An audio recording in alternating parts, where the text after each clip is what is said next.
El Evangelio de Dios. Watchman Nee. Nota informativa. Este material convertido a audiolibro ha sido posible gracias a los hermanos que integran el Ministerio Deseando de Dios. Visita nuestro canal, y suscríbete, activa las notificaciones, así estarás enterado de los nuevos videos que iremos subiendo. Capítulo 9. La manera de ser salvo, la fe versus la ley y las obras. Durante los días pasados hemos visto que todo lo que el hombre tiene es pecado. También hemos visto que Dios lleva a cabo todas las cosas. Él nos ama y nos da gracia. Dios ha logrado la justificación, causó que el Señor Jesús muriera y resucitara por nosotros. Incluso ha enviado al Espíritu Santo para convencernos e iluminarnos y darnos la fuerza para aceptar la obra de Dios. Permítanme hacer una pregunta muy natural. Puesto que Dios ha terminado toda su obra, ¿qué debe hacer el hombre para ser salvo? Por su parte, Dios lo ha hecho todo. Hoy Él ha puesto esta obra terminada delante del hombre. Entonces, ¿cuál es la condición para que seamos salvos? Dios ha llevado a cabo la obra de redención. ¿Cómo puede el hombre ahora recibir la salvación? ¿Cómo puede la redención llegar a ser la salvación? ¿Cómo puede la propiciación llegar a ser la sustitución? ¿Cómo puede el don de Dios dado a nosotros en su Hijo ser transmitido a nosotros en el Espíritu Santo? Estamos hablando de la condición para la salvación. ¿Qué debemos hacer nosotros para que nos pueda ser transmitido lo que Dios ha hecho? La condición para la salvación, fe. Todos aquellos que leen la Biblia saben que la condición para la salvación es la fe. No existe otra condición excepto la fe. Debido a que el hombre cayó y es corrupto, sus pensamientos son perversos, y su carne pertenece a la ley, él piensa que debe hacer algo antes de que pueda ser salvo. Pero, la Biblia nos muestra que la única condición para nuestra salvación es la fe. Aparte de la fe no existe otra condición. El Nuevo Testamento nos dice claramente por lo menos 115 veces que cuando el hombre cree, es salvo, tiene vida eterna y es justificado. Cuando el hombre cree, obtiene todo esto. Además de estas 115 veces, la Biblia dice 35 veces que el hombre es justificado por la fe, o que llega a ser justo por medio de la fe. En el primer caso tenemos el verbo creer. En el segundo, tenemos el sustantivo fe. El verbo creer se usa 115 veces. Una vez que el hombre cree, es salvo, HCH 16 y 31. Una vez que el hombre cree, tiene vida eterna, JN 3 y 36. Una vez que el hombre cree, es justificado. Además de estos versículos, se usa el sustantivo fe 35 veces. El hombre es salvo por medio de la fe, recibe vida eterna por medio de la fe y es justificado por fe. Por lo tanto, en todo el Nuevo Testamento, por lo menos 150 veces dice que el hombre es salvo, justificado y tiene vida eterna solamente por medio de la fe. No es un asunto de quién es uno o qué hace uno o qué puede uno hacer. Todo depende de que si cree. Todo depende de la fe. Otro asunto que merece atención especial es que en todos estos 150 casos de la fe y de creer, no se agrega ninguna otra condición. Estos versículos no dicen que el hombre debe creer y después hacer algo para recibir la vida eterna. No dicen que el hombre debe creer y hacer algo antes de que pueda ser justificado. Tampoco dicen que el hombre debe creer y hacer algo antes de que pueda ser salvo. La palabra del Señor menciona la fe en una manera clara y definida. Ninguna otra cosa se mezcla o se agrega a la condición de la fe. Por lo tanto, la Biblia nos muestra claramente desde la perspectiva de Dios que no existe otra condición para la salvación aparte de creer. En el Nuevo Testamento, uno de los libros más atesorados y más leídos es el Evangelio de Juan. Si uno lo lee cuidadosamente, verá que Juan escribió este libro con un solo propósito, a saber, el de decirnos cómo puede el hombre recibir la vida y ser salvo, y cómo puede ser librado de la condenación. El Evangelio de Juan menciona 86 veces que solamente por fe y no por otra cosa puede el hombre recibir la vida, ser justificado y evitar la condenación. Por consiguiente, la Biblia nos muestra clara, adecuada y simplemente que la salvación no se basa en lo que el hombre es, lo que tiene y lo que ha hecho. La Biblia nos muestra que cuando el hombre cree, recibe, JN 1 y 12, él recibe al creer. Hemos dicho que la salvación y la redención son llevadas a cabo por Dios. Aún la manera y el plan para lograrlo son proporcionados por Dios. También hemos visto que la gracia es llevada a cabo por Dios por medio del Señor Jesús. Tenemos que recordar que si existe gracia por parte de Dios, entonces nosotros debemos tener fe por nuestra parte. Si extiendo mis manos para dar a un hermano una taza de té, él no puede recibirla por medio de extender su pie. Cualquier método que otros usen para darle cosas, usted tiene que recibirlas de la misma manera. El método de recibir debe ser el mismo que el de dar.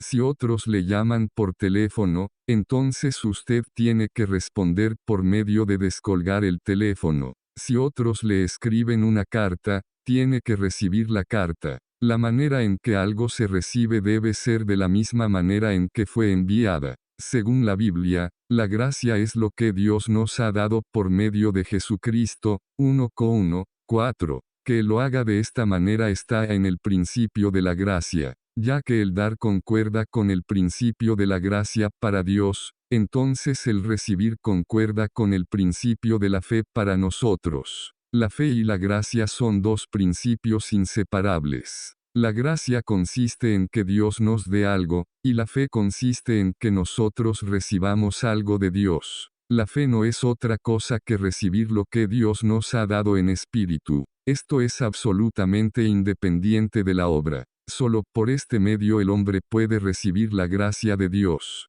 Si recurrimos a cualquier otro medio, no seremos capaces de recibir la gracia de Dios. Aunque la Biblia nos muestra que por medio de la fe recibimos la gracia de Dios, muchas doctrinas se han levantado como resultado de un mal entendimiento del hombre. El hombre presenta teorías que están basadas en sus propios pensamientos y en su mente entenebrecida. Ellos incluyen qué debe él hacer antes de que pueda ser salvo. Así como el hombre ha fabricado ídolos con su corazón perverso y los ha considerado dioses, de la misma manera con su corazón perverso y sus pensamientos entenebrecidos, ha puesto condiciones específicas para la salvación. Por esta razón, debo describir las diferentes condiciones que el hombre ha establecido para la salvación y considerar si estas maneras de salvación son confiables o no. Si un hombre no ve la verdad de Dios y no entiende su palabra, no comprenderá que la condición para la salvación es la fe.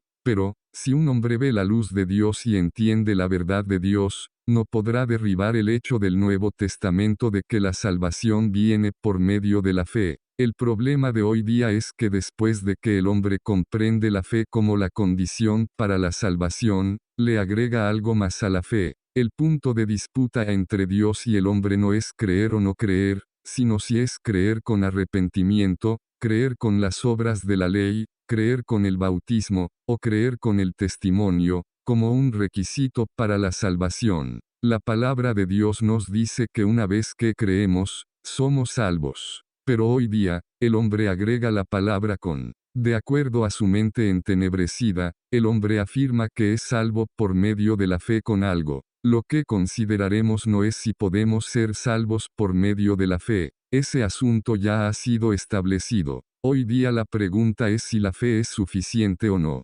¿Necesitamos agregar con a la fe antes de poder ser salvos? La salvación no es por fe con las obras de la ley. La primera pregunta consiste en si el hombre es salvo por medio de la fe junto con guardar la ley. El hombre es salvo por medio de la fe al guardar la ley. Ya hemos hablado de la ley, pero lo repetiremos de nuevo. La Biblia dedica mucho tiempo para tratar con este asunto. Por eso los predicadores deben también dedicar mucho tiempo para tratar con este asunto. Puesto que el hombre presta mucha atención a la ley, la Biblia dedica 2 libros para tratar con este problema. Tenemos que saber por qué Dios dio la ley. Dios dio la ley a los israelitas, no para que ellos la guardaran, sino para exponer sus pecados. Originalmente, los israelitas tenían pecados, pero estos no habían llegado a ser transgresiones. Desde Adán hasta Moisés, el hombre tuvo pecados, Ro 5 y 14,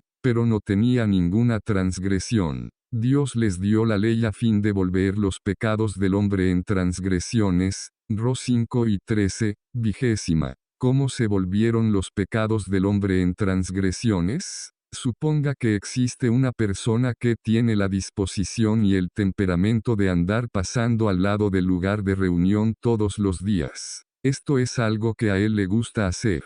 Él tiene que hacer esto cada día, cada semana, cada mes y cada año. Nadie puede explicar la razón por la cual él hace esto, pero en su temperamento, disposición y vida, hay algo que lo obliga a andar pasando al lado del lugar de reunión. Aunque él tiene tal hábito, no podemos decir que tiene transgresión alguna. Es posible que no nos guste lo que él hace y que podamos pensar que eso está mal, pero él no se da cuenta de que esto está mal. ¿Cuándo va él a darse cuenta de que esto está mal? Suponga que usted tiene 2 listones de color rojo brillante y los ata cada uno en cada extremo de la senda. El siguiente día, cuando él llegue, verá los 2 listones y se dará cuenta de que no debe caminar a través de ellos. Su hábito siempre ha sido caminar por allí porque algo dentro de él lo obliga a hacerlo. Supongamos que él ve estos 2 listones y considera el color brillante,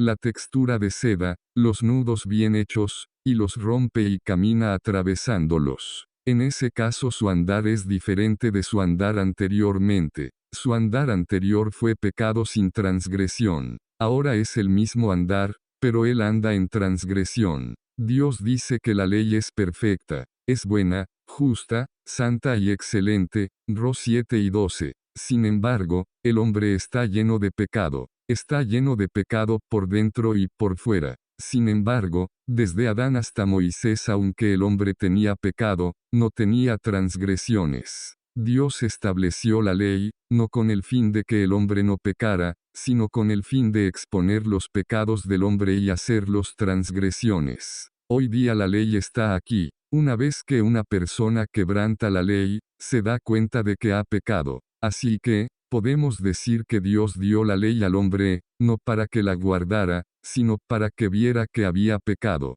Cuando no había ley, no se daba cuenta de que tenía el pecado. Ahora él lo sabe. Lo extraño es que el hombre toma la ley, la cual está allí para probar su pecado, para tratar de probar que él es justo. Él cambia el sentido de la ley. Dios quiere que sepamos por medio de la ley que hemos pecado, pero nosotros queremos probar por medio de la ley que somos justos. Dios quiere mostrarnos por medio de la ley que estamos pereciendo, pero nosotros queremos probar por medio de la ley que somos salvos. El hombre no se ve a sí mismo, sus pensamientos están llenos de la ley. No ve que es corrupto por dentro y que no puede guardar la ley. La carne del hombre no puede guardar la ley de Dios. No se somete a la ley de Dios. Sin embargo, el hombre todavía quiere obtener justicia de la ley y ganar la vida por medio de ella. Dios utiliza la ley para mostrar al hombre que él no tiene esperanza y que necesita recibir la salvación. Pero, cuando el hombre ve las ordenanzas, intenta obtener una poca de justicia por medio de ellas y así ser salvo. Romanos 3 y 19 dice, ahora bien sabemos que todo lo que la ley dice, lo dirige a los que están bajo la ley, para que toda boca se cierre y todo el mundo quede bajo el juicio de Dios. Aquí dice que la ley fue dada con el propósito de cerrar toda boca, para que nadie pueda decir nada, y para que todos puedan estar bajo el juicio de Dios. Después de esto, existe un veredicto con respecto a nosotros, ya que por las obras de la ley ninguna carne será justificada delante de él, porque por medio de la ley es el conocimiento claro del pecado. B. Chica 20. Podemos ver que la intención original de la ley era exponer el pecado, no fue dada para justificar al hombre. Es muy claro que el propósito de la ley de Dios era exponer el pecado en vez de establecer nuestra propia justicia. En el Antiguo Testamento, Dios no solamente le dio al hombre la ley, también le dio todos los tipos. Esas fueron las leyes rituales. Ellas explicaban cómo alguien debía ofrecer los sacrificios y cómo pagar el dinero para la expiación. Para nosotros en el Nuevo Testamento estos asuntos tipifican la redención lograda por el Señor Jesús y su salvación subsecuente. Esto es lo que Dios nos ha mostrado. Es tan extraño que el hombre tratara de establecer su propia justicia no solamente por medio de la ley, sino también por medio de estos tipos. Trató de establecer su justicia por medio de estas ordenanzas. Aún encontramos a un fariseo diciendo en oración que ayunaba 2 veces por semana y que ofrecía a Dios 1/10 parte de lo que tenía, LC 18 y 11:12. Él pensaba que esas cosas eran su justicia y que por medio de ellas podía ser salvo.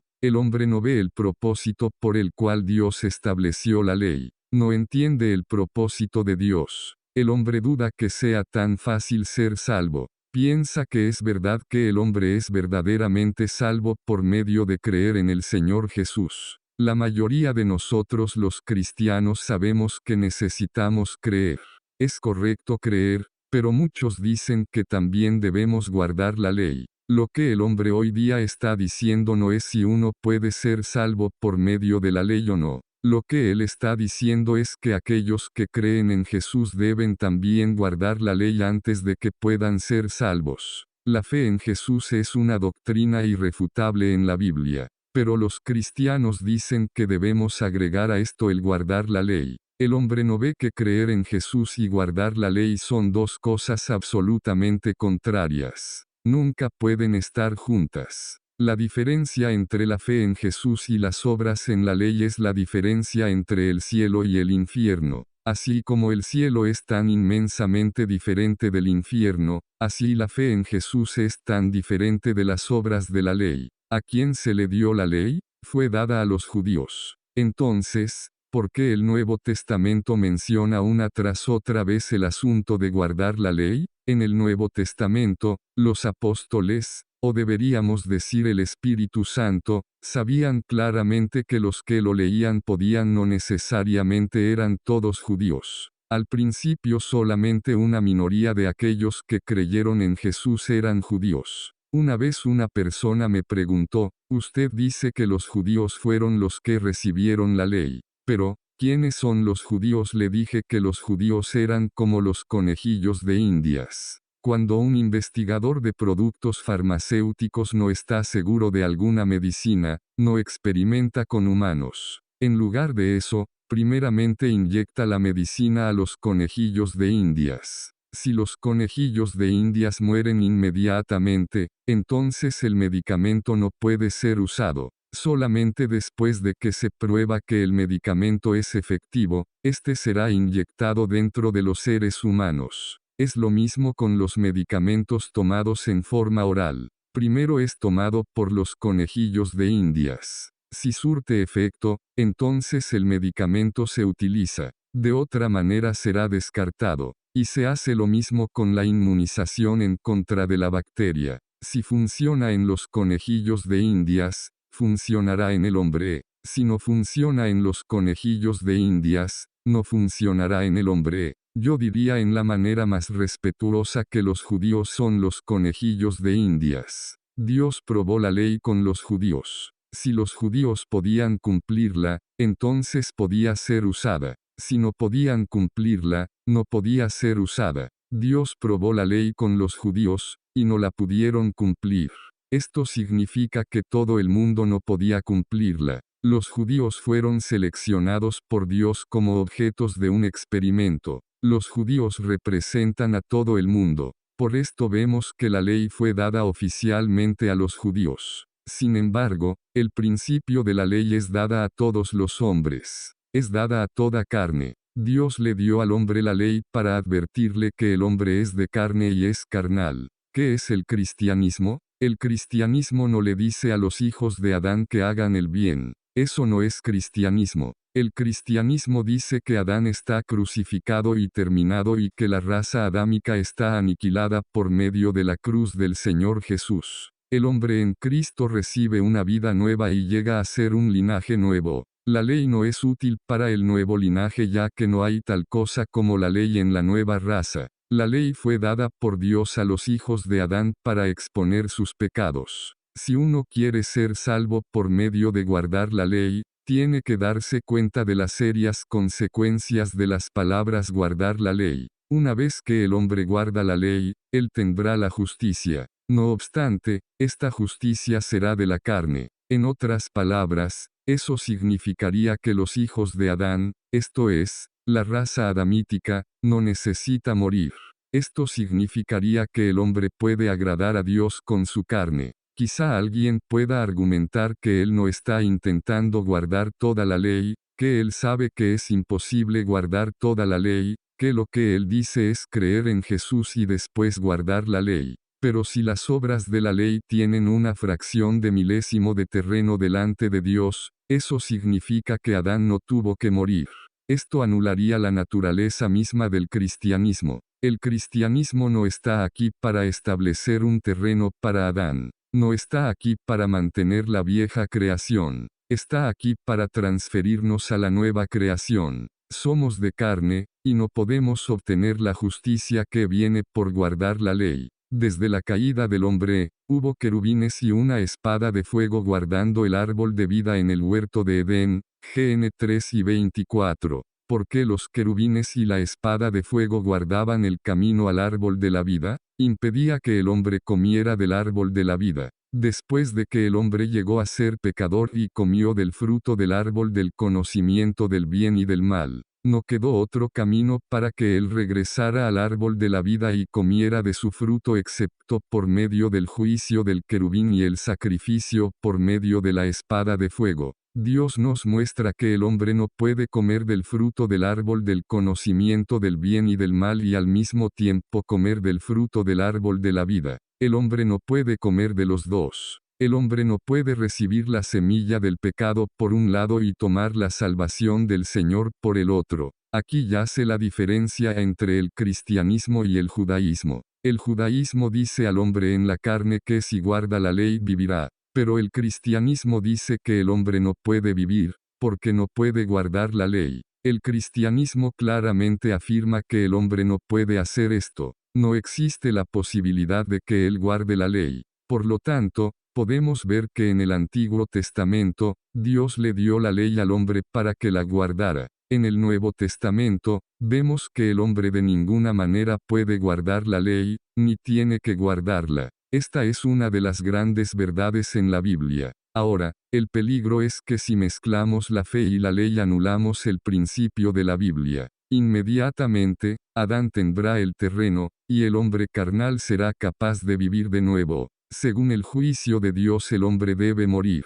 Por medio de Jesucristo, Dios ha eliminado al hombre. Él no quiere que el hombre carnal contribuya con ninguna cosa. Hoy día, si el hombre todavía trata de producir algo de su carne, él derriba el principio del Nuevo Testamento. Si se le da algún terreno a la ley, entonces la carne también tendrá algún terreno. Pero Dios dice que la carne no tiene terreno, que todos los terrenos han sido eliminados. Tal vez nos preguntemos si esto es anular la ley. Por favor recuerde que según la Biblia, la ley exige dos cosas de nosotros. Primero, la ley dice que el que guarda la ley vivirá, Ro 10, 5. La ley nos demanda guardarla y hacer algo. Una vez que el hombre la guarda, tendrá la justicia. Si tenemos la justicia, tendremos la recompensa, la cual es la vida. Pero existe un segundo aspecto. La ley dice que el día que comamos del árbol del conocimiento del bien y del mal,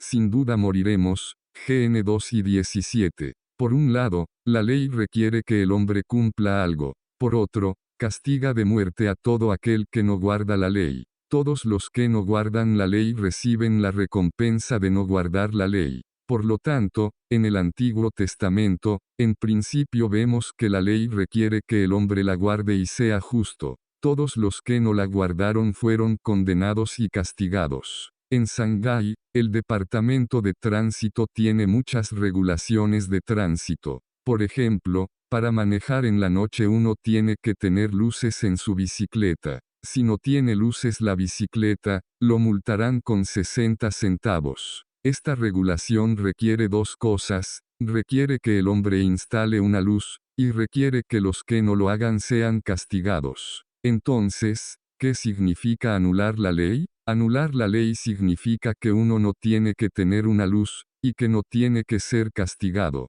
¿Qué es guardar la ley? Guardar la ley es cumplir uno de los dos requisitos. Los que tienen la luz están guardando la ley. Los que no tienen la luz, pero están dispuestos a pagar los 60 centavos, también están guardando la ley. El problema de hoy es que no podemos guardar la ley. La ley de Dios requiere que seamos justos. Si no somos justos, entonces fallamos. Solamente siendo justos podemos vivir.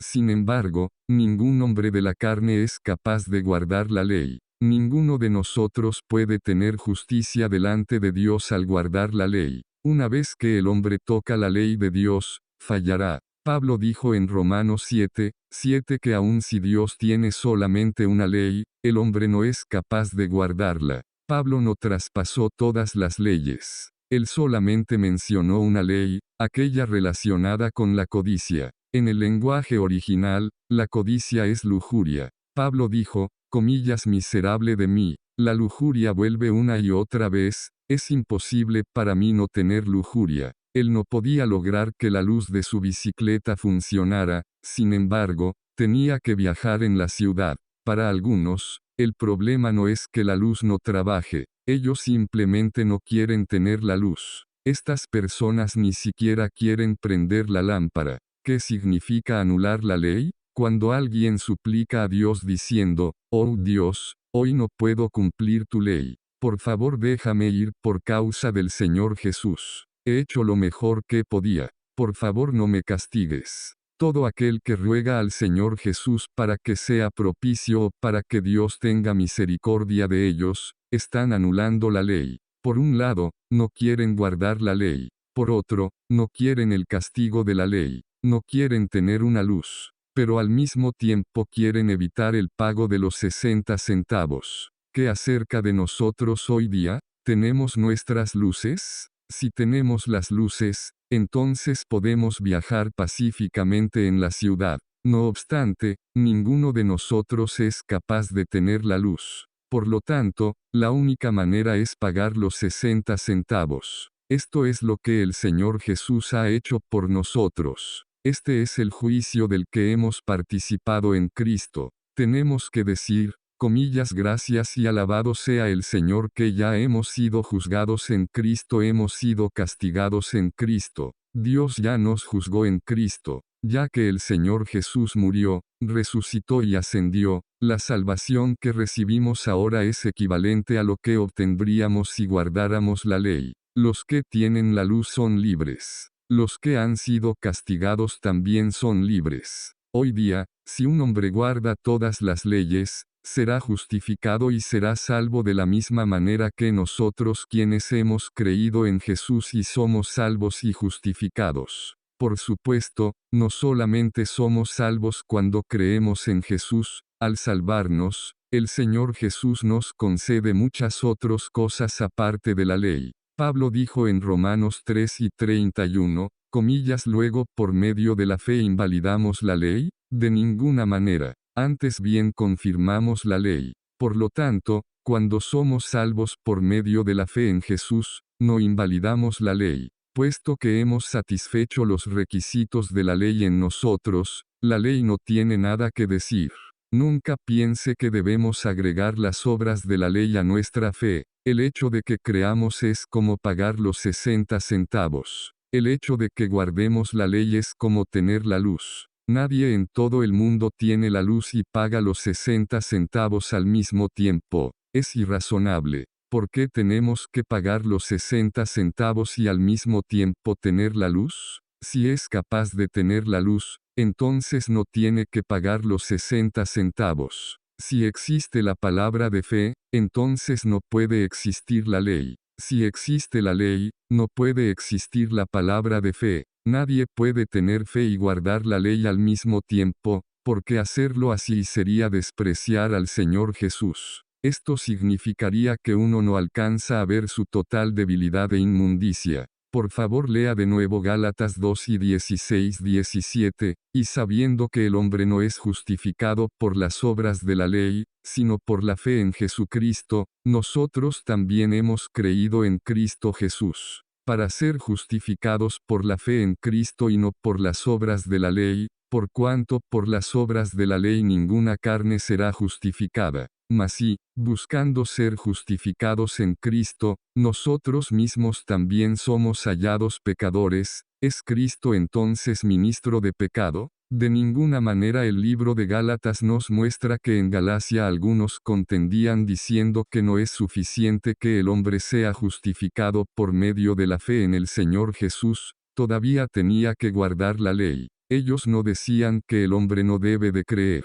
Reconocían que el hombre es justificado en Cristo, pero decían que de todos modos necesitaban guardar la ley. Pablo dijo una palabra muy franca. Dijo que si mientras buscamos ser justificados en Cristo somos hallados pecadores, eso significa que después de que hemos creído en el Señor Jesús, todavía no somos justificados, que somos todavía pecadores y que todavía debemos guardar la ley antes de poder ser salvos. Por ejemplo, supongamos que estoy enfermo y voy 10 días a un doctor.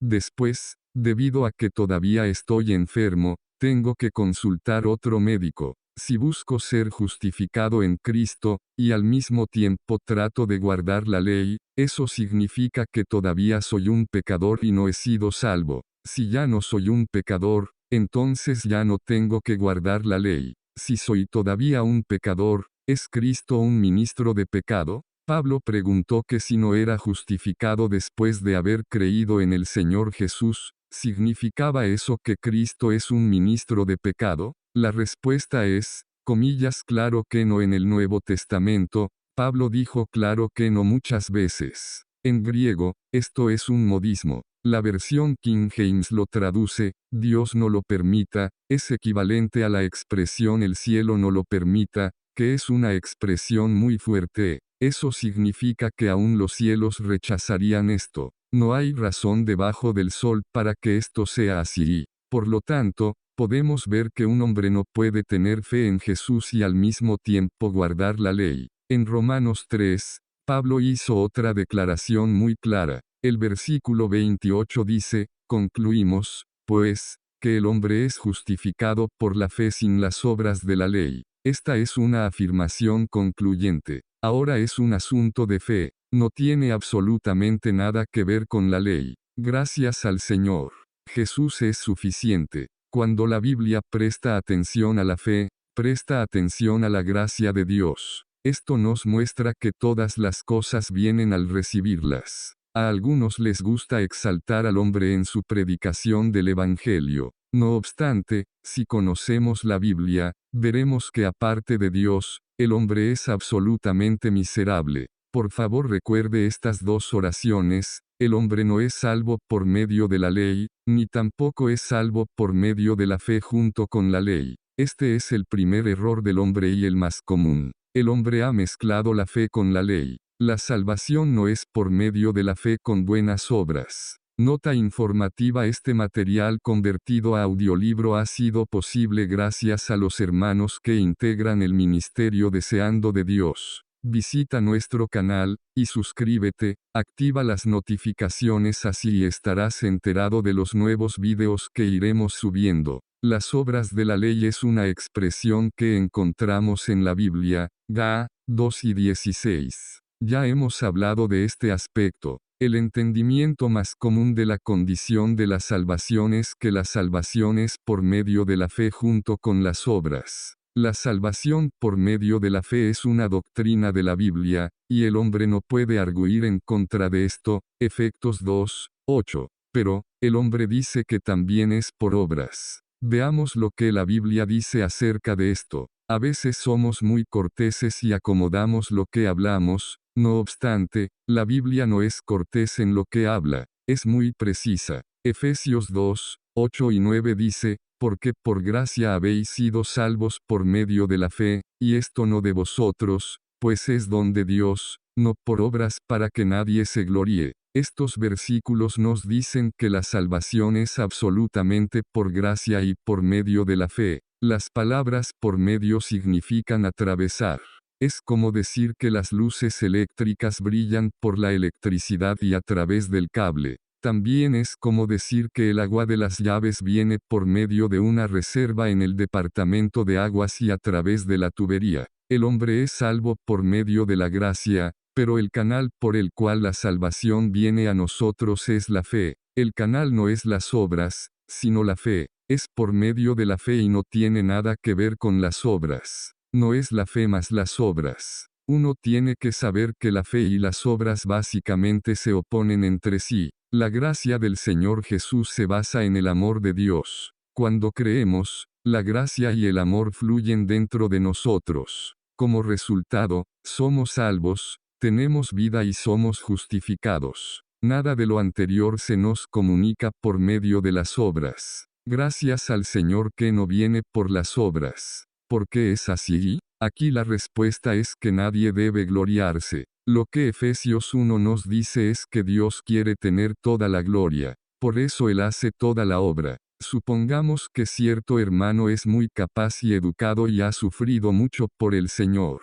Si otro hermano viene a mí y dice, hermano Ne, lo alabo y lo glorifico por la obra tan fina que este hermano ha hecho, indudablemente diríamos que este hermano está loco. La gloria solamente puede ser de aquel que hace la obra. No existe tal cosa en el mundo de que alguien haga la obra y otro reciba la gloria. Aquellos que trabajan merecen el salario. Los que trabajan son los que obtienen la gloria. ¿Por qué Dios ha hecho toda la obra de salvarnos? Lo hace para poder tener toda la gloria. Dios nos da la gracia para que Él pueda obtener toda la gloria. Él no quiere que nosotros obremos, para que no nos gloriemos en nosotros mismos. Enorgullecerse es glorificarse a uno mismo. Si hemos hecho algo que merezca gloria, no le daremos las gracias a Dios ni le agradeceremos. Inmediatamente diremos, sin duda, la salvación me es dada por ti, es tu obra. No obstante, he agregado mi parte a ella. Si no hubiera agregado mi parte, no sería como soy hoy día. El hombre ama poner énfasis en sus propios méritos. Le gusta subrayar sus propios puntos sobresalientes. Si Dios hubiera dicho que Él iba a cumplir el 99% de la obra de la salvación y hubiera dejado el 1% a nosotros, este 1% callaría a los cielos. Los ángeles ya no alabarían y las piedras no clamarían más. En lugar de que las piedras llegaran a ser los hijos de Abraham, los hijos de Abraham llegarían a ser las piedras, porque del 100%, algunos se asirían a ese 1%. Ellos hablarían de la maravilla de su propia obra y dirían, pasé por eso de esta manera, o de esta otra manera. ¿Cómo pasó usted por ella? ¿Con qué contribuyó usted? Todos se gloriarían de su propia obra, y Dios no tendría la posibilidad de obtener la gloria. Gracias, y alabado sea el Señor. Debido a que Él quiere toda la gloria, no deja que ni una sola cosa sea hecha por nosotros. Cuando alcancemos los cielos, tendremos que decir que aún somos personas sin esperanza. Somos capaces de llegar allí por causa de la gracia gratuita. Esta palabra gratuita detendrá todas las súplicas en los cielos y los llenará con acciones de gracias y alabanzas. Habrá acciones de gracias y alabanzas ya que todo ha sido hecho por Dios. Tenemos que ver que esta es la verdad de la Biblia. La obra del hombre y la gracia de Dios no pueden mezclarse. Una vez que el hombre obra, entra en conflicto con la gloria. Por lo tanto, ya sea que esté en la calle, en mi casa, o en la reunión de la mesa del Señor, puedo decir desde mi corazón, Dios, te agradezco y te alabo, porque no tengo que hacer nada para mi salvación. Ella viene 100% de ti. Por lo tanto, ¿qué puedo hacer sino alabarte? Dios se deleita en la alabanza. La Biblia dice que cierta clase de oraciones son detestables, pero nunca dice así a alguna clase de alabanza. Algunas oraciones son rechazadas por Dios, pero Dios nunca rechaza ninguna alabanza. Dios quiere tener toda la gloria, porque Él ha hecho toda la obra. ¿Significa esto que podemos ser descuidados y que ya no necesitamos hacer el bien? Efesios 2:10 explica, porque somos su obra maestra, creados en Cristo Jesús para buenas obras, las cuales Dios preparó de antemano para que anduviésemos en ellas. Los versículos 8 y 9 nos muestran lo que Dios ha hecho para nosotros objetivamente. Inmediatamente el versículo 10 nos muestra los puntos subjetivos. Dios no nos ha salvado en una manera tonta. Nos ha dado una nueva vida, una nueva naturaleza y un nuevo espíritu dentro de nosotros. El Señor Jesús está viviendo en nosotros por medio del Espíritu Santo y nos ha preparado para toda buena obra. Por favor, recuerde que Dios no ha incluido estas buenas obras en los dos versículos anteriores. No importa cuántas buenas obras haga después de que ha sido salvo, la salvación sigue siendo por gracia. No importa qué tan rápido avance espiritualmente, la salvación es todavía por medio de la gracia gratuita del Señor Jesús. Aun si tiene una obra como la de Pablo, un resultado como el de Pedro, un amor como el de Juan y un sufrimiento como el de Santiago, aun si tiene usted todas estas cuatro cosas, todavía es salvo por medio de la gracia gratuita. En el futuro, aunque su obra demuestre que usted es salvo, nunca es esta la condición para la salvación. Mi fe no significa mucho. Lo único que tiene significado es recibir la obra de Dios. El hombre no es salvo por medio de las obras. Nadie puede argumentar en contra de esto. Sin embargo, el hombre es muy miserable, debido a que su corazón está entenebrecido y lleno de pecado, y debido a que su carne es tan perversa y llena de la ley, aunque reconoce la fe, supone que debe agregar también las obras. El hombre no ve que las obras vienen después de que uno es salvo por medio de la fe. La salvación no tiene nada que ver con las obras. No digo que no necesitamos las obras. Ponemos atención a las obras. Pero esto no es la condición para la salvación. La salvación es completamente un problema diferente. No debemos olvidar que la Biblia dice que si solo ponemos poca atención a las obras, la gracia de Dios es anulada. Ga 2:21. Ya que es por gracia, debe ser solamente por fe y no por obras. En Romanos 4 y 5 se dice, ahora bien, al que obra no se le cuenta el salario como gracia, sino como deuda, mas al que no obra, sino que cree en aquel que justifica al impío, su fe le es contada por justicia.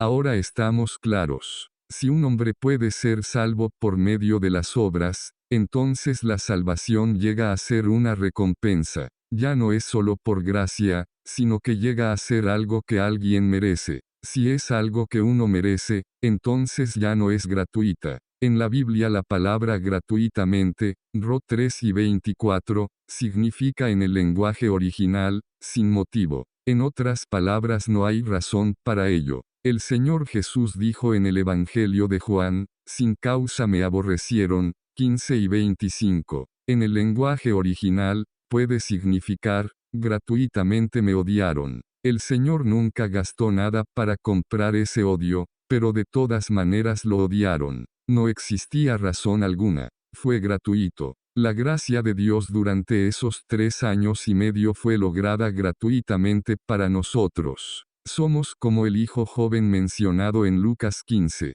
Un día vinimos a Dios y dijimos, Dios, dame la porción de la herencia que me corresponde. Dios nos dio lo que nos corresponde. Después de que tomamos nuestra herencia, la malgastamos con compañeros malignos. Hoy día, regresamos a la casa del Padre. La túnica que usamos, nuestros anillos, zapatos y el becerro gordo que comemos no es lo que merecemos. Lo que con derecho era nuestro ya ha sido gastado. No merecemos el anillo, no merecemos la túnica, no merecemos comer el becerro gordo, y no merecemos usar los zapatos. Entonces, ¿qué es la gracia? Cuando aquellos que no merecían ser salvos son salvos, esto se convierte en gracia. La gracia es lo que han obtenido aquellos que no debían de obtener nada. Lo que el hijo joven se llevó la primera vez no fue gracia. Eso él ya lo había gastado. Todo lo que recibió la segunda vez fue gracia. Su propia porción fue agotada. Cuando él disfrutó otra comida en su casa, eso no fue lo que él merecía tener, sino que fue la gracia del Padre. Por lo tanto, si uno obra, el asunto del salario entra, y ya no es más gracia. La gracia está en conflicto con lo que uno merece. Entonces, ¿cómo trabaja la fe? Cuando ella no es obra o labor, sino solamente la fe en el Dios que justifica al pecador, esa fe es reconocida como justicia. Esta es la relación entre la fe y la gracia. Si es obra, entonces no es gracia. Si es gracia, entonces solamente hay fe. Creer es aceptar lo que Dios ha hecho. No se trata de cuánto he hecho. Debemos enfatizar que delante de Dios no somos justificados por lo que hayamos hecho. Somos justificados por medio de la fe. Hoy día tenemos la justificación por medio de la fe. Por lo tanto, el asunto de la obra ha sido terminado para siempre. Todos los que me conocen bien, saben que me gusta la salsa soya. No hay ningún problema si no hay muchos platillos en la mesa. Mientras tenga salsa soya, puedo tolerarlo. En una ocasión, alguien que me estaba sirviendo vio que mi salsa soya casi se había acabado. Fue al supermercado y trajo más. Después, la mezcló con la salsa soya buena.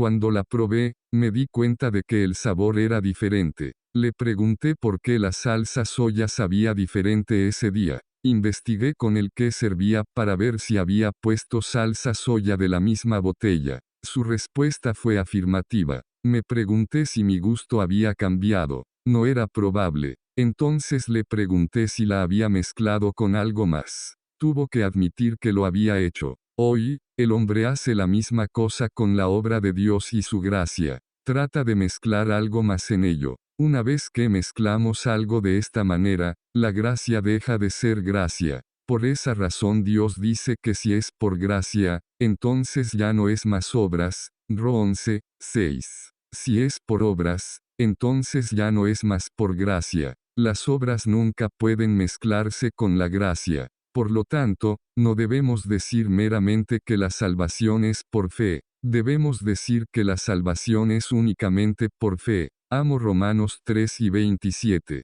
Esta palabra se basa en los versículos 25 y 26. Allí habla de cómo el Señor Jesús ha llegado a ser el propiciatorio y cómo Dios ha justificado a aquellos que creen en Él. No es injusto que Dios haga esto. Por lo tanto, en el versículo 27 dice, ¿dónde, pues, está la jactancia? Queda excluida. No hay manera de que nos jactemos. No hay más posibilidad de jactancia. La siguiente oración es muy importante. Dice, ¿por cuál ley esto significa que no tenemos nada de que jactarnos? ¿De qué manera somos excluidos de la jactancia? ¿Por medio de cuál principio somos excluidos de jactarnos? El versículo 27 continúa, comillas, ¿por la de las obras? No, sino por la ley de la fe. Pablo preguntó cómo un hombre podía ser excluido de la jactancia y cómo la jactancia podía ser removida. Él respondió que es por medio del principio de la fe.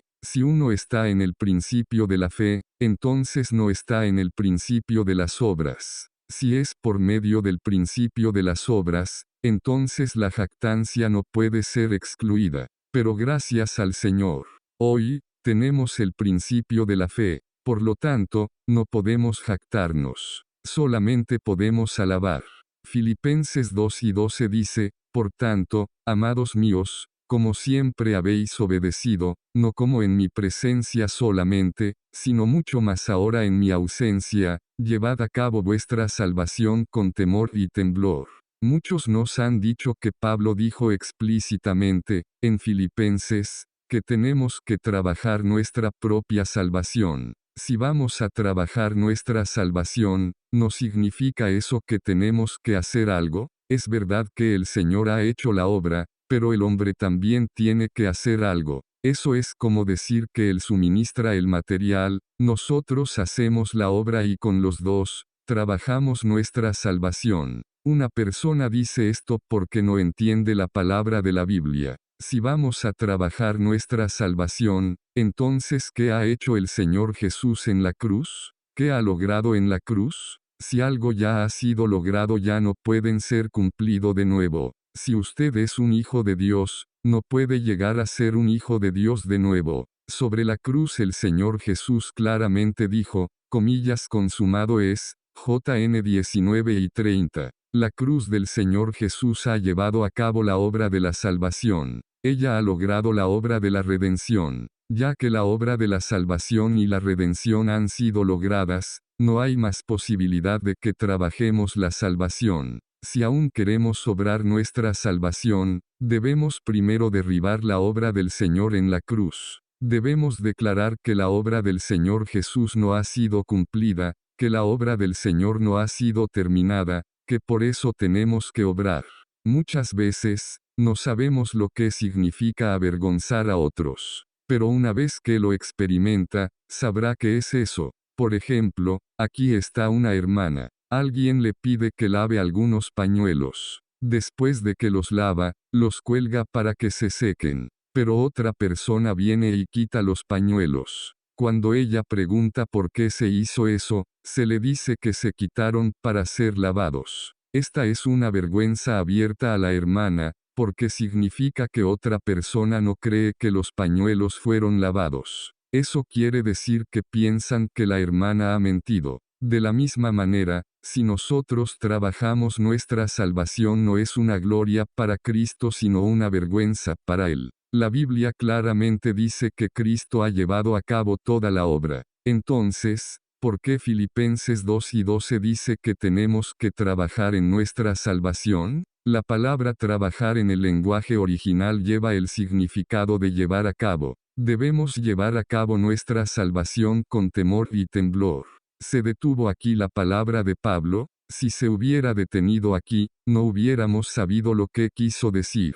El versículo 13 dice, porque Dios es el que en vosotros produce así el querer como el hacer, por su buena voluntad. Ya que Dios ha operado dentro de usted, ahora usted lo lleva a cabo. Si Dios no ha operado en ella, no tenemos manera de llevarla a cabo. Ya que Dios ha operado en ella, podemos llevarla a cabo. Dios ya nos ha salvado por dentro y nos ha dado vida. Ahora no hay otra manera sino permitirle que se exprese. Dios no quiere que nosotros obremos. Él quiere que nosotros lo llevemos a cabo. Por lo tanto, no es asunto de salvación o perdición, vida eterna o muerte eterna. Esto es un asunto de si alguien recibe o no la recompensa después de su salvación. Dios ya ha operado en usted, y causa el querer y el hacer por su buena voluntad. Por lo tanto, tiene que llevarlo a cabo. Esta es la condición apropiada de un cristiano. En otras palabras, esto es nuestra obra después de la salvación.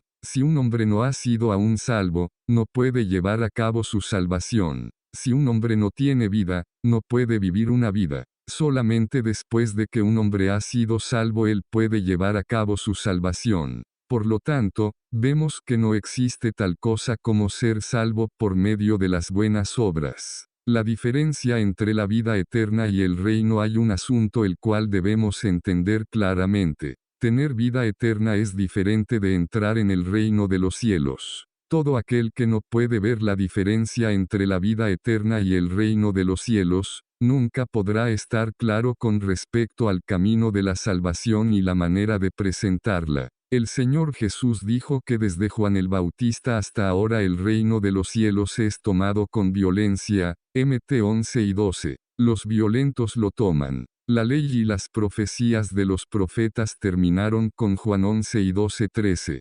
Basados en esta palabra, algunos han dicho que debemos ser violentos, es decir, debemos esforzarnos antes de que podamos ser salvos. Si no nos esforzamos, no seremos salvos. Una persona dice esto porque no puede ver la diferencia entre el reino de los cielos y la vida eterna. Hay una diferencia entre la vida eterna y el reino de los cielos. La primera diferencia entre la vida eterna y el reino tiene que ver con tiempo. La vida eterna es por la eternidad, pero el reino no es por la eternidad. Cuando vengan los cielos nuevos y la tierra nueva, el reino de los cielos se acabará. El reino de los cielos denota el gobierno de Dios. El período del gobierno de Dios es el período del reino de los cielos. La soberanía de Dios sobre esta tierra y su gobierno sobre la tierra serán manifestados solamente por 1000 años. ¿Qué son los cielos? El libro de Daniel habla acerca del gobierno de los cielos, 7 y 27.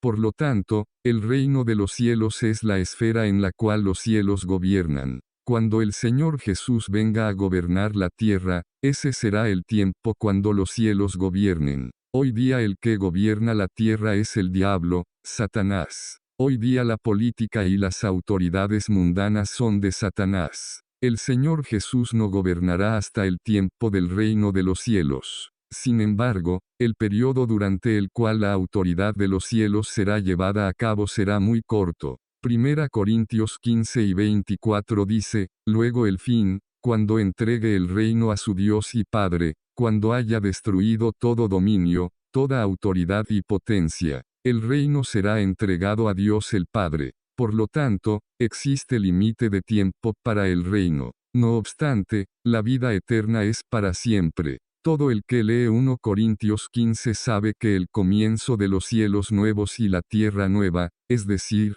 a la conclusión del milenio, el reino será entregado. Por lo tanto, existe una diferencia en tiempo entre la vida eterna y el reino de los cielos. La segunda diferencia está en la manera en que el hombre entra en el reino de los cielos y la manera en que obtiene la vida eterna. Recibir la vida eterna es el tema de todo el Evangelio de Juan. La manera de tener vida eterna es creer.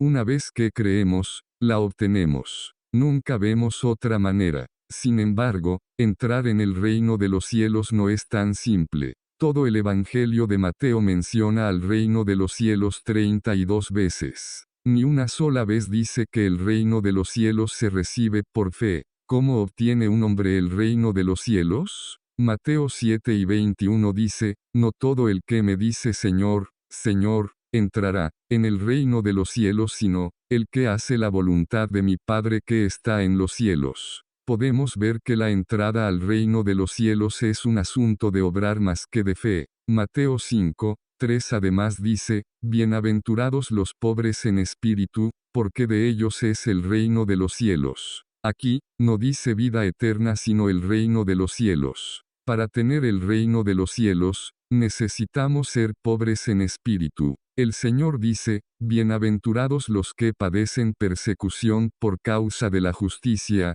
porque de ellos es el reino de los cielos. B. Chica 10. No tenemos que ser perseguidos para recibir la vida eterna, sin embargo, el reino es para aquellos que han sido perseguidos por causa de la justicia. Incluso si un hombre tiene vida eterna, si él no ha sido perseguido por causa de la justicia y si no es pobre en espíritu, él puede incluso no tener parte en el reino. Existe una tercera diferencia. Ella yace en la actitud que los cristianos deben tener con respecto a la vida eterna y el reino de los cielos. Con respecto a la vida eterna, Dios nunca nos ha dicho que lo busquemos. Más bien, cada vez que es mencionada, Él nos muestra que ya la tenemos. Sin embargo, con respecto al reino, la palabra de la Biblia dice que necesitamos buscarla y perseguirla diligentemente. Hoy día, con respecto al reino, estamos en la etapa de búsqueda, no lo hemos obtenido todavía. Todavía tenemos que hacer un esfuerzo para buscar y alcanzar el reino. La cuarta diferencia yace en la manera en que Dios trata el reino y la vida eterna. Dios trata la vida eterna como un don dado a nosotros, Ros 6 y 23. Nunca vemos que una persona va al Señor para buscar la vida eterna. Nunca ha acontecido esto, porque la vida eterna es gracia gratuita, es dada por medio del Señor Jesús a aquellos que creen en Él. No hay diferencia entre uno que busca y uno que no busca. Pero el reino no es lo mismo. Recuerden a la madre de los dos hijos de Zebedeo que vino al Señor Jesús y quería que el Señor sentara a sus dos hijos a los lados de él en el reino, Mt 20 y 21. Pero el Señor Jesús dijo, pero el sentarse a mi derecha y a mi izquierda, no es mío darlo, sino que es para quienes está preparado por mi Padre. B. Chica 23. La gracia se obtiene cuando clamamos a Él. Pero el reino depende de si podemos ser bautizados en su bautismo y de si podemos beber la copa que Él bebió. Los 2 discípulos dijeron que podían. Pero el Señor dijo que aunque ellos prometieran hacerlo y lo pudieran hacer, el asunto de todas maneras no depende de su decisión. El Padre es el que lo da. Además, el criminal que fue crucificado juntamente con el Señor le dijo, Jesús, acuérdate de mí cuando entres en tu reino. LC 23 y 42. ¿Escuchó el Señor esa oración? En verdad, la oyó, pero no concedió su petición. El criminal le pidió al Señor que lo recordara cuando el Señor recibiera el reino. El Señor Jesús no le respondió que estaría con él en el reino. Más bien le respondió, hoy estarás conmigo en el paraíso. B. Chica 43. El Señor no respondió la pregunta con respecto al reino, pero le dio una respuesta con respecto al paraíso.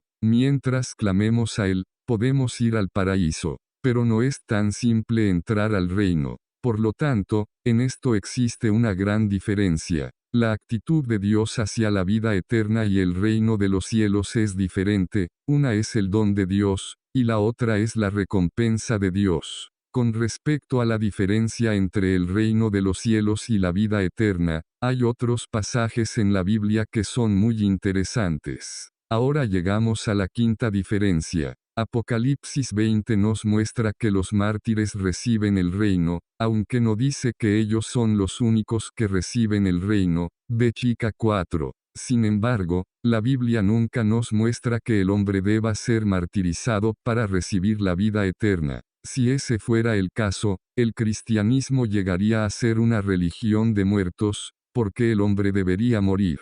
Pero no vemos tal cosa. Sin embargo, el reino es diferente. El reino requiere esfuerzo, incluso requiere al martirio para obtener el reino. Por ejemplo, la pobreza es una condición necesaria para el reino de los cielos. A fin de obtener el reino de los cielos, uno tiene que perder sus riquezas. La Biblia nos muestra claramente que ninguna persona sobre la tierra que es rica de acuerdo a sus propios caminos, puede entrar en el reino de los cielos. No podemos decir que ningún hombre rico puede ser salvo. No podemos decir que no puede entrar en la vida eterna el que no pierda sus riquezas. Así como es de difícil que un camello entre por el ojo de una aguja, de la misma manera es difícil que un hombre rico entre en el reino de los cielos. MT 19 y 24. Pero, han oído que así como es imposible que un camello entre por el ojo de una aguja, en la misma manera es imposible que un hombre rico sea salvo y tenga vida eterna. Gracias al Señor. El pobre puede ser salvo, así también el rico. El pobre puede heredar la vida eterna, así también el rico. Pero entrar al reino de los cielos es un problema para el rico. Si acumulamos riquezas sobre la tierra, no seremos capaces de entrar al reino de los cielos. Por supuesto, eso no significa que alguien tenga que despojarse hoy de todo su dinero. Estoy diciendo que uno tiene que entregar todo su dinero al Señor. Solamente somos mayordomos. No somos los amos de la casa. La Biblia nunca reconoce a un cristiano como el amo de su dinero. Todos somos solo mayordomos del dinero que es para el Señor. Todos somos solamente mayordomos del Señor. Existe tal condición para entrar en el reino. Existe otra cosa muy peculiar.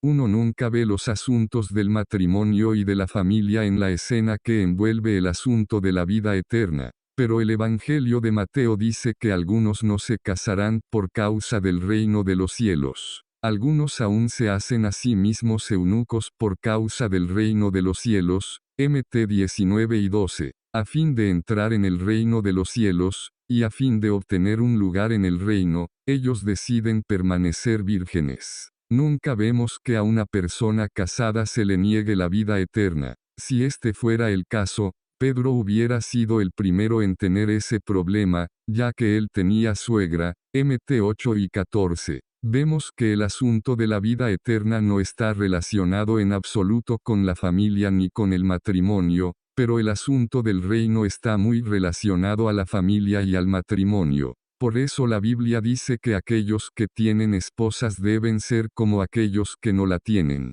Aquellos que usan al mundo deben ser como aquellos que no lo usan, y aquellos que compran deben ser como aquellos que no poseen. 1 Cos 7 y 29-31. Esto tiene mucho que ver con nuestra posición en el reino de los cielos. Finalmente, tenemos que mencionar otra diferencia. En el reino existen diferentes niveles de rango. Incluso si un hombre es capaz de entrar en el reino, hay una diferencia en la posición que tendrá allí. Algunos recibirán 10 ciudades, y otros recibirán 5, LC 19 y 17-19. Algunos solamente recibirán recompensa, pero otros recibirán una gran recompensa. Algunos obtendrán una rica entrada al reino, 2p 1 y 11. Algunos entrarán al reino sin una rica entrada. Por lo tanto, en el reino existe una diferencia en el rango. Pero con respecto a la vida eterna nunca existe el asunto del rango. La vida eterna es la misma para todos. Uno no recibirá 10 años más que otro. No hay diferencia en la vida eterna, pero sí existe una diferencia en el reino. Si alguien considera un poco, comprenderá que en la Biblia, el reino y la vida eterna son dos cosas absolutamente diferentes. La condición para la salvación es la fe en el Señor. Aparte de la fe, no hay otra condición, porque todas las condiciones ya han sido cumplidas por el Hijo de Dios. La muerte del Hijo ha cumplido todos los requisitos de Dios. Pero, entrar al reino de los cielos es otro asunto, requiere obras. Hoy día, un hombre es salvo por medio de la justicia de Dios. Pero no podemos entrar al reino de los cielos a menos que nuestra justicia exceda a la de los escribas y la de los fariseos. Mt 5 y 20. La justicia en el vivir y la conducta de uno debe sobrepasar la de los escribas y la de los fariseos antes de poder entrar en el reino de los cielos. Por lo tanto, vemos que el asunto de la vida eterna está completamente basado en el Señor Jesús. Pero, el asunto del reino se basa en las obras del hombre. No estoy diciendo que el reino es mejor que la vida eterna, pero Dios tiene un lugar para los dos. Nota informativa: este material convertido a audiolibro ha sido posible gracias a los hermanos que integran el ministerio Deseando de Dios. Visita nuestro canal, y suscríbete, activa las notificaciones, así estarás enterado de los nuevos videos que iremos subiendo.